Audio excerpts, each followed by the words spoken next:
जय हिंद। आज का क्लास में हम उरांव जनजाति को देखेंगे, है ना। जेपीएससी में या जेएसएससी में ये दो बड़े परीक्षाओं में झारखंड के 32 जनजातियों में कहीं ना कहीं सभी जनजाति से क्वेश्चन आने की संभावना रहती है। तो आज हम इस उरांव जनजाति को देखेंगे।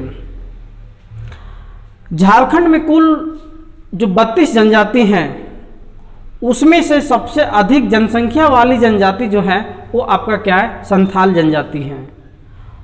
और दूसरे स्थान पर यदि हम बात करते हैं तो ये क्या है, हमारा उरांव जनजाति है, जो कि पूरे देश में यदि हम बात करते हैं तो चौथा स्थान है इसका।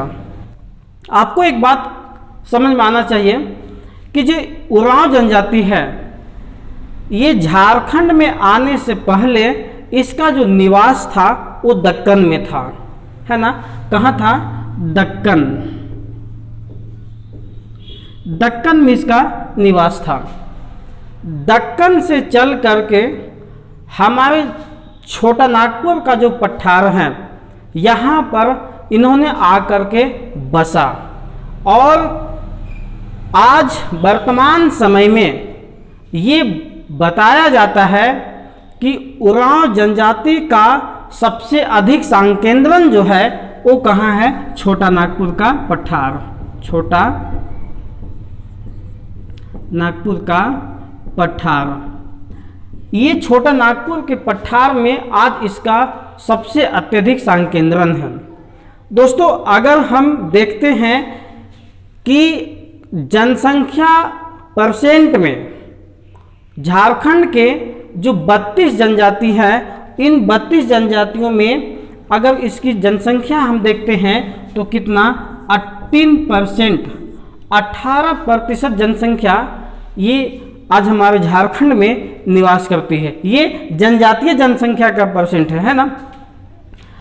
इसके बाद हम बात करते हैं, ये जनजाति जब दक्कन से चल करके हमारे यहाँ आया तो इन्होंने प्रारंभ में क्या किया कि कृषि कार्य करने के लिए, फसलों के उत्पादन करने के लिए यहाँ के जो पेड़ पौधे थे और जंगलों को साफ सुथरा करके कृषि योग्य भूमि बनाया। और इस भूमि को भूइहर भूमि के नाम से जाना जाता है। भूइहर भूमि के नाम से जाना जाता है। और जो सबसे पहले यहाँ आकर के जो भूइहर भूमि तैयार किया उस किसान को जो है वो भूइहर कहा जाता है। भूइहर कहा जाता है। अर्थात आपको ये बात समझ में आना चाहिए कि जो भूमि जो बनाया गया, जो उरांव जनजातियों के द्वारा भूमि जो बनाया गया वो भूइहर भूमि कहलाया। और जो बनाया वो क्या कहलाया? भूइहर कहलाया। इसके बाद अगर हम देखते हैं कि ये छोटा नागपुर के अलावे यदि हम बात करते हैं तो संथाल परगना, इसके बाद यदि हम देखते हैं कोल्हान प्रमंडल, है ना।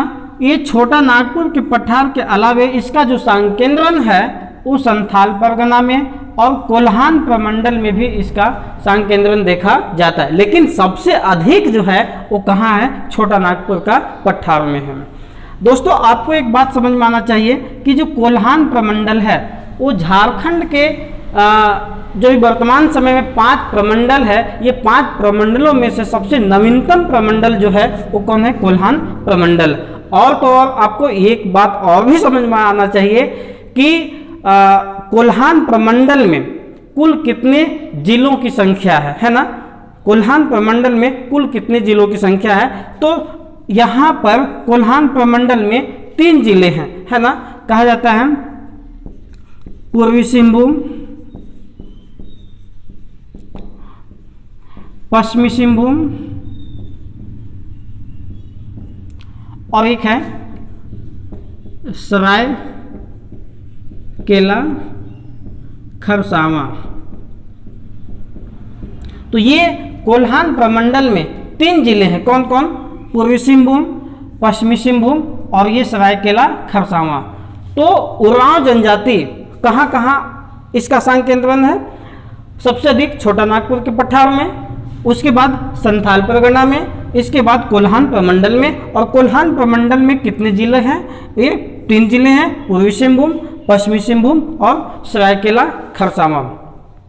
इसके बाद यदि हम देखते हैं तो अब यहाँ आपको स्वयं समझने की जरूरत है कि जब उरांव जनजाति यहाँ आकर के जंगलों को साफ सुथरा करके, पेड़ पौधों को साफ, झाड़ियों को साफ सुथरा करके कृषि योग्य भूमि बनाया, तो ये स्पष्ट होता है। क्या? ये स्पष्ट हो जाता है कि उरांव जनजाति का जो प्रमुख व्यवसाय है ना, मुख्य व्यवसाय है, वो क्या है?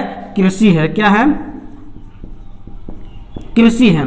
और इसके अलावे यदि हम देखते हैं तो ये शिकार भी करते हैं, है ना। लेकिन आज के समय में शिकार करना केवल तो केवल इस जनजाति का एक शौकीन हो चुका है ना। एक शौकीन के रूप में ये लोग शिकार कार्य करते हैं। इसके बाद यदि हम बात करते हैं उरांव जनजाति का भाषा, है ना, ये भाषा के दृष्टि से और प्रजातीय दृष्टि से, है ना, भाषा और प्रजातीय दोनों की दृष्टि से यदि हम देखते हैं तो ये द्रविड़ में शामिल है। कहाँ? ये द्रविड़ में शामिल है। तो इस प्रकार से हम देखते हैं भाषा और प्रजातीय ये दोनों की दृष्टि से उरांव जनजाति जो है वो द्रविड़ समूह में आता है। इसके बाद हम यदि देखते हैं भोजन के रूप में सबसे अधिक जो उपयोग करता है, अर्थात कह सकते हैं इसका सबसे प्रिय खाद्यान्न जो है वो चावल है ना। और जो पेय पदार्थ है, जो पीने वाला जो पदार्थ है, वो झारखंड का सबसे प्रमुख पेय पदार्थ के रूप में जाना जाता है। वो क्या है? हड़िया। इसके बाद देखते हैं क्या कि हर जनजाति का अपना सामाजिक इकाई होती है, अपना धार्मिक इकाई होती है, अपना व्यवसायिक इकाई होती है ना। तो एक एक करके हम देखते हैं कि इसका सामाजिक इकाई क्या है, धार्मिक इकाई क्या है, राजनीतिक इकाई क्या है, इत्यादि जितने भी टॉपिक है जो एग्जाम की दृष्टि से जो भी महत्वपूर्ण टॉपिक है वो सभी आज हम कंप्लीट करेंगे। तो पहले हम देखेंगे क्या उरांव जनजाति का सामाजिक स्थिति। सामाजिक स्थिति, और ये सामाजिक स्थिति देखते हैं हम तो कहा जाता है कि उरांव जनजाति कुल 14 गोत्र हैं। कितने? उरांव जनजातियों का जो गोत्र है वो 14 गोत्र हैं। और ये 14 गोत्रों में जो प्रमुख देखा जाता है वो क्या है? तिर्की, एक्का, टोपो, कुजूर, ये 4 है ना, 4 महत्वपूर्ण गोत्र हैं। हालांकि 14 गोत्र तो सभी महत्वपूर्ण ही है, लेकिन एग्जाम की दृष्टि से ये काफ़ी इंपॉर्टेंट हो जाता है। तिर्की, एक्का, टोपो और ये कुजूर, है ना। ऐसा इसलिए हो जाता है कि हम यहाँ से एक एग्जाम्पल दे सकते हैं एक्का से कि किस प्रकार से क्वेश्चन बनता है या बनने का संभावना हो सकता है। कहा जाता है कि झारखंड में परमवीर चक्र प्राप्त करने वाले यदि कोई थे वो थे कौन? अल्बर्ट एक्का थे। कौन थे? अल्बर्ट एक्का थे। और हो सकता है पूछ दे कि अल्बर्ट एक्का किस जनजाति के गोत्र में शामिल है ना। अल्बर्ट एक्का किस जनजाति के गोत्र में शामिल है? तो आपको ध्यान रखना पड़ेगा कि जो अल्बर्ट एक्का थे वो उरांव जनजाति से संबंध रखते थे, और उरांव जनजाति के जो 14 गोत्र होते थे उसमें से क्या है? वो एक्का से संबंध रखते हैं। दोस्तों अब यहाँ पर और भी एक बात ध्यान में रखना है कि जो उरांव जनजाति का जो इसके समाज का जो पहली इकाई जो हुआ है वो क्या, इसका परिवार, क्या, परिवार।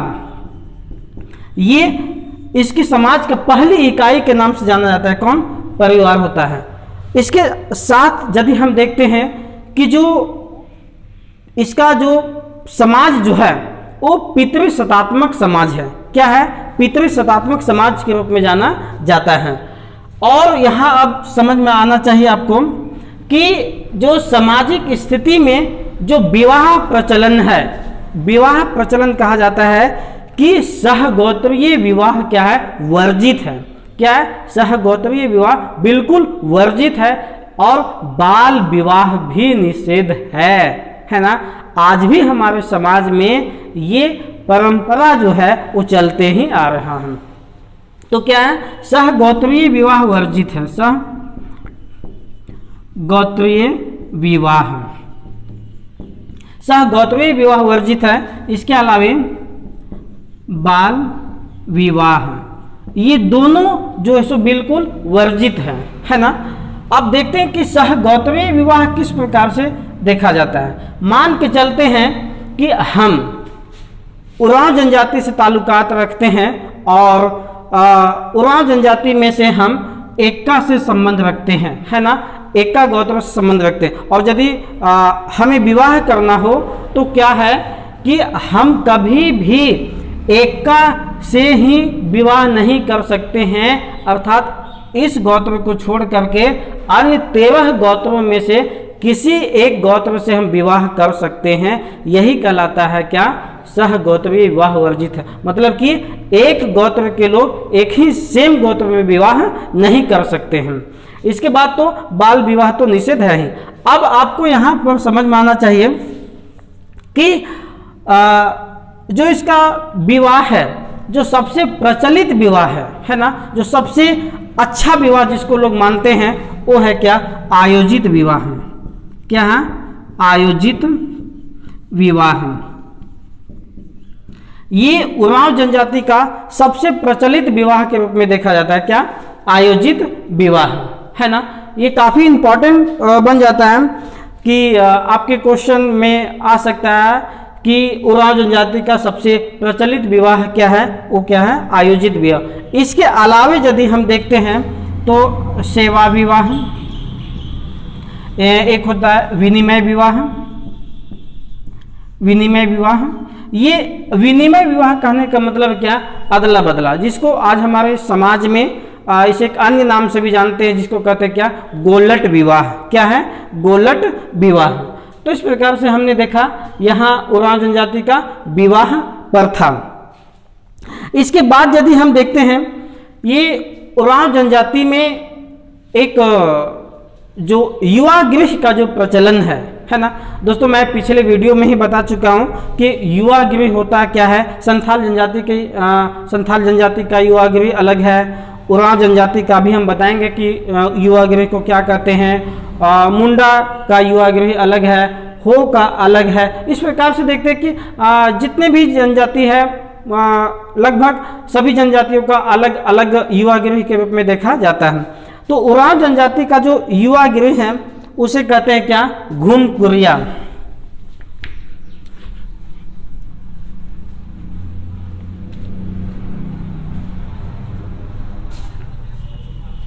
क्या है, घुमकुरिया। ये उरांव जनजाति का युवा गृह के रूप में जाना जाता है, क्या, घुमकुरिया। और ये घुमकुरिया को 2 भागों में बांट दिया गया है ना। घुमकुरिया को क्या किया गया है, 2 भागों में बांट दिया गया है, जो कहा जाता है युवतियों के लिए अलग और युवकों के लिए अलग। आपको एक बात और समझ में आना चाहिए कि जो युवा गृह है इसमें जो प्रवेश मिलता था वो 10 से 11 वर्ष के लोगों को, है ना। 10 से 11 वर्ष के युवक एवं युवतियों को इस युवा गृह में प्रवेश मिलता था। और एक बात और भी यहाँ समझ में आना चाहिए कि इस युवा गृह में प्रत्येक वर्ष नहीं बल्कि इस युवा गृह में जो सरहुल पर्व है, जो उरांव जनजाति का जो पर्व सरहुल पर्व है, इस प्रत्येक 3 वर्षों में, सरहुल पर्व के अवसर पर ही 3 वर्षों में एक बार इस युवा गृह में अविवाहित, है ना, अविवाहित युवक एवं युवतियों को यहाँ पर प्रवेश मिलता था। अब पता होना चाहिए कि जो लड़कों का जो युवा गृह था उसको कहा जाता है जोख एरेपा, जोख एरेपा, और लड़कियों का जो युवा गृह है वो है पेल एरेपा। क्या है? पेल एरेपा। अभी जो जोख एरेपा का जो प्रशिक्षक होता था, है ना, जोख एरेपा का जो प्रशिक्षक होता था, जो लड़कों को जो प्रशिक्षण देने का काम करता था, उसे क्या कहा गया है? धांगर। क्या कहा गया है? धांगर। और जो लड़कियों का जो शिक्षा देने का काम करते थे उसे कहा गया है बड़की, बड़की धांगरिन। क्या कहा गया है? बड़की धांगरिन। इस प्रकार से देखें हम घूम कोरिया को 2 भागों में रखा गया है। लड़कों का जो प्रशिक्षण मिलता था उसे जोख एरेपा, और लड़कियों का जो प्रशिक्षण मिलता था उसे पेल एरेपा, और जो प्रशिक्षण देने का जो काम करता था जोख एरेपा में वो कहलाया धांगर, और लड़कियों को जो प्रशिक्षण देने का काम करता था पेल एरेपा में वो कहलाया क्या? बड़की धांगरिन। तो ये बहुत ही महत्वपूर्ण बन जाता है यहाँ से इस टॉपिक पर। तो आपको यहाँ एकदम इस टॉपिक को इग्नोर नहीं करना है। और दोस्तों मैं आपको बता दूं कि जितने भी टॉपिक हम आप लोगों को कवर करवाएंगे वो जो खास जो महत्वपूर्ण टॉपिक है उसे ही हम कवर करने की कोशिश करेंगे। बाद हम देखते हैं कि सामाजिक स्थिति में ही उरांव जनजाति के लोग पर्व एवं त्यौहार में रंग बिरंगे पोशाक भी धारण करते थे, जो कि महिलाओं के द्वारा धारण किए गए पोशाक को अलग नाम से जाना जाता है, जबकि पुरुषों के द्वारा धारण किए गए वस्त्र को अलग नाम से जाना जाता है। तो हम देखते हैं पुरुषों के द्वारा, है ना, पुरुषों के द्वारा जो धारण किया गया जो वस्त्र होता था उसे कहा गया है केरिया। कहा क्या गया है? केरिया। और महिलाओं के द्वारा जो धारण किया गया जो वस्त्र होता था उसे कहा गया है खनेरिया। खनेरिया। ये 2 बात आपको एकदम दिमाग में रखना है। पूछ सकता है यहां से कि उरांव जनजाति में केरिया एक प्रकार का है या खनेरिया एक प्रकार का है, या तो भी पूछ सकता है कि उरांव जनजाति में महिलाओं के द्वारा धारण किए गए वस्त्र को किस नाम से जाना जाता है। तो क्या है वो?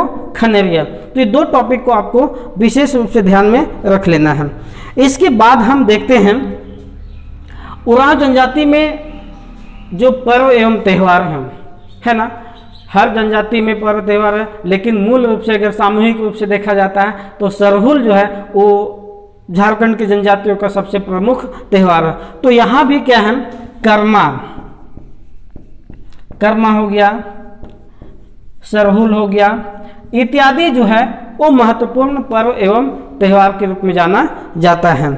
इसके बाद अगला टॉपिक है कि उरांव जनजाति का धार्मिक स्थिति। क्या है? उरांव जनजाति का धार्मिक स्थिति। तो हम देखते हैं धार्मिक स्थिति।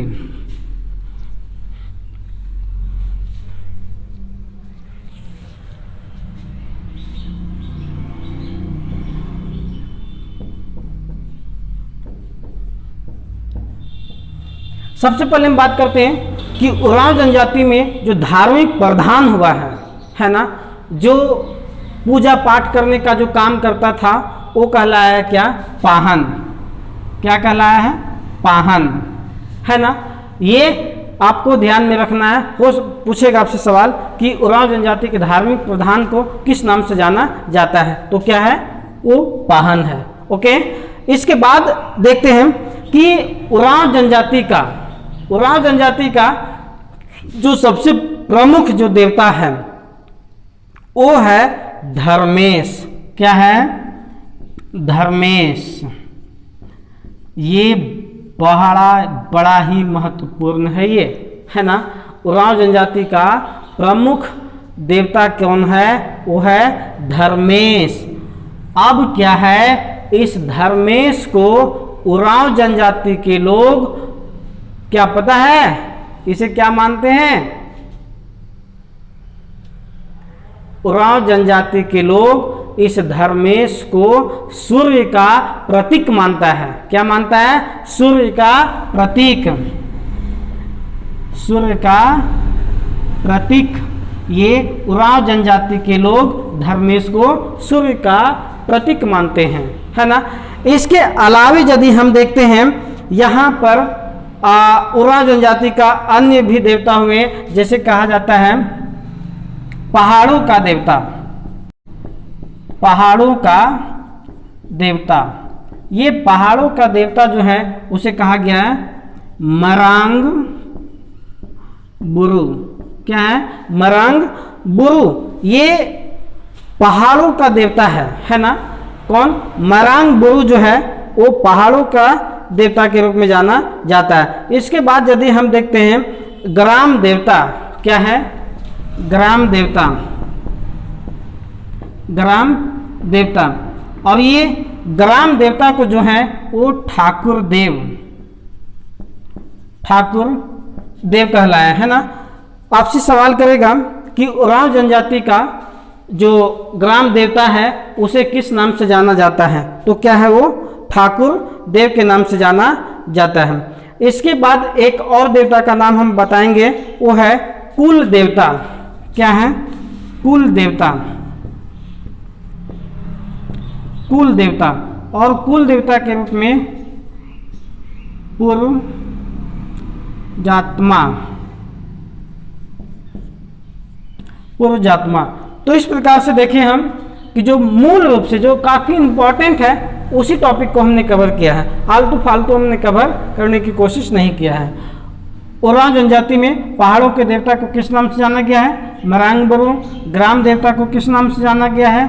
ठाकुर देव। कुल देवता को किस नाम से जाना जाता है? ये पूर्व जात्मा। तो इस प्रकार से उरांव जनजाति का जो धार्मिक स्थिति था इसके विषय में हमने बात किया है। इसके अलावा यदि हम देखते हैं कि थोड़ा सा देख लेते हैं कि उरांव जनजाति के लोग जब मरते थे, है ना, जब किसी का देहांत होता था तो उसे जहाँ दफनाया जाता था, है ना, उस केंद्र को शासन के नाम से जाना गया है। क्या? शासन। ये शासन के नाम से जाना जाता है। इसके बाद यदि हम देखते हैं इस जनजाति में एक और प्रथा है। इस प्रथा में हम बात करते हैं, वो है हड़बोरी प्रथा। क्या है? हड़बोरी प्रथा। ये हड़बोरी प्रथा जो है वो कहा जाता है कि एक वर्ष में उरांव जनजाति में जितने भी गोत्र के लोग मरे हुए होते थे, है ना, उन सभी के हड्डियों को नदियों में प्रवाहित किया जाता था, है ना। उसी प्रथा को क्या कहते हैं? हड़बोरी प्रथा कहते हैं, है ना। ये बड़ा ही एकदम गाजे बाजे के साथ लोग इसे विसर्जन करने का काम करते थे, है ना। उसे क्या कहते हैं? हड़बोरी प्रथा। दोस्तों एक प्रथा और है जो कि हमने दिमाग से साइड हो गया था, उसको दिखाते हैं। वो पसरी प्रथा। पसरी प्रथा। ये पसरी प्रथा जो है वो उरांव जनजातियों में एक प्रकार का सहयोग का प्रथा है। क्या है? सहयोग का प्रथा। वो कैसे कि मान के चलते हैं कि हमारे पास हल बैल है और किसी हमारे बगलगिर का हल बैल नहीं है, तो हम क्या है कि उसे अपना हल बैल दे करके सहयोग करने का जो काम है ना, वो करते थे या किया जाता था। वही व्यवस्था को या वही प्रथा को क्या कहा जाता है? पसरी प्रथा। अर्थात एक दूसरे के बीच में काफ़ी सहयोग का जो बात होता था वही कहलाया क्या? पसरी प्रथा। तो मैं उम्मीद करता हूँ कि ये वीडियो आप लोग को अच्छा लगा होगा।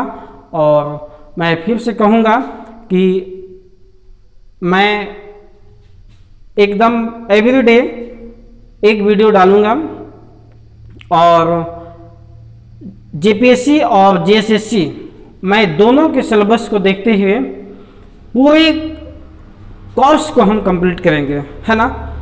यदि आप हमारे चैनल से नहीं जुड़े हैं तो आप जुड़ जाइए, और इस चैनल के माध्यम से जो हम आप लोगों को जो शिक्षा दीक्षा देने का काम कर रहे हैं वो आप लाभ उठाएं। धन्यवाद।